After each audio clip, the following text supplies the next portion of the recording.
Station থেকে আমাদের train, ওখান থেকে ট্রেন ধরে আমাদের ভাইজ্যাগ। Let's go.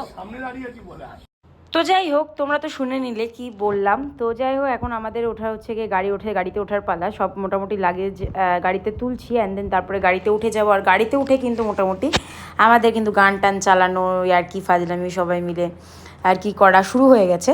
অ্যান্ড মোটামুটি বয়স্করা সব সামনে বসেছে, বয়স্ক বলতে মা মাসিরা এরা, আর আমি বোন, আর এদিকে আমাদের ইয়াং মেশো এরই মানে আমরা পেছনে বসেছি। আর আমাদের মেশো কিন্তু খালি গায়ে চলে গেল হচ্ছে গিয়ে শালিমার স্টেশনে। তো মেশোর আলাদাই সোয়াগ থাকে সবসময়। অ্যান্ড এটা হচ্ছে গিয়ে পাপ্পু কাকা, অ্যান্ড আমরা ভীষণ এক্সাইটেড। গাড়ির মধ্যে চিল্লামিল্লি শুরু করেছি, মানে বহু বছর বাদে বলতে পারো ফ্যামিলি একটা ট্রিপ হচ্ছে, এতদিন হয়নি কোনো কারণবশত। তো যাই হোক, তার জন্য আমরা ভীষণ এক্সাইটেড। অ্যান্ড তারপরে শালিমার স্টেশনে চলে আসলাম, চলে এসে ফটো ভিডিও শ্যুট করে নিলাম। অ্যান্ড ফটো ভিডিও শ্যুট করার পরে দেন আমি ভালো নিজের একটা টেক নিয়ে নিই, যাতে ইনস্টাগ্রামে রিলস বানাতে পারি, তার জন্য। এখন আমরা চলে এসেছি